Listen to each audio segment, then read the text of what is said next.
This channel does not promote any violent, harmful, or illegal activities. All content provided by this channel is meant for an educational purpose only. Top quality और consistent performance के लिए सिर्फ silver pump नाम याद रखना। পশ্চিমবঙ্গের ভেঙে পড়া স্বাস্থ্য ব্যবস্থার মধ্যে আবার একটি নতুন ঘটনা উঠে এলো। 1.5 মাসের একটি শিশু কন্যা ভ্যাকসিন দেওয়ার কারণে তার মৃত্যু হয়েছে। বাচ্চাটির মায়ের বক্তব্য, তাকে ভ্যাকসিন দেওয়া হয়েছিল, রাত্রে জ্বর আসে, জ্বরের ওষুধ দেওয়া হয়, হঠাৎ তার নাক দিয়ে মুখ দিয়ে রক্ত বেরোতে শুরু করে এবং সে কারণেই তার মৃত্যু হয়। প্রবল উত্তেজনা তৈরি হয়েছে, মানুষ সেখানে পথ অবরোধ করেছে। সরকারের পক্ষ থেকে এখনো কোনো বিবৃতি আসেনি। সে স্বাস্থ্য আধিকারিকই হোক, রাজ্যের স্বাস্থ্যমন্ত্রী হোক কিংবা স্বাস্থ্যের প্রতিমন্ত্রী হোক, কারোর কোনো বিবৃতি নেই।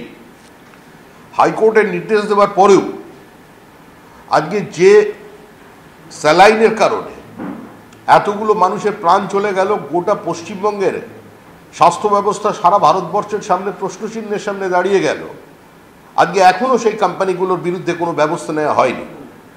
এই সরকার গত বছরের 10ই ডিসেম্বর নির্দেশিকা জারি করে যে স্যালাইনের উৎপাদন বন্ধ করে দিয়েছিল, সেই স্যালাইনকে পরবর্তীকালে মাত্র কয়েক মাসের মধ্যেই সেই বিতর্কিত স্যালাইন, কন্টামিনেটেড স্যালাইন, আজকে তাকে দরাজ সার্টিফিকেট দিয়ে দিলেন রাজ্যের মুখ্যমন্ত্রী।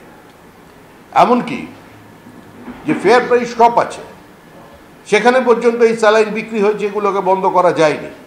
আজকে আবার ভ্যাকসিনের কারণে আরেকজনের মৃত্যু। পশ্চিমবঙ্গে এই মুহূর্তে স্বাস্থ্য আধিকারিক যারা আছেন, কোনো বিষয়ে আজকে তাদের কাছে গেলে চিকিৎসক তো অনেক দূরের কথা, সাধারণ মানুষও কোনো প্রশ্ন নিয়ে গেলে কোনো সদুত্তর তারা দিতে পারছেন না। রাজ্যের স্বাস্থ্যের পরিকাঠামো এর ভগ্নদশা সকলের জানা। জেলা হসপিটালে জীবনদায়ী ওষুধ নেই, যা আছে সেটা শুধুমাত্র নীল সাদা গেট। সুপার স্পেশালিটি হসপিটাল মুখ্যমন্ত্রীর বিশেষ ঘোষণা, মুখ্যমন্ত্রীর স্বপ্নের প্রজেক্ট। তাদের একমাত্র কাজ হচ্ছে কোনো মেডিকেল কলেজে রেফার করে দেওয়া, এবং সেই মেডিকেল কলেজ যদি জেলার হয় সেই কলেজের দায়িত্ব হচ্ছে সেগুলোকে কলকাতায় রেফার করে দেওয়া। এভাবে কলকাতার যে সরকারি হসপিটালগুলো আছে তারা এই চাপ নিতে পারছেন না। অপর্যাপ্ত বেড, কিন্তু দুর্ভাগ্যপূর্ণভাবে এই সরকারের সেদিকে কোনো দৃষ্টি নেই।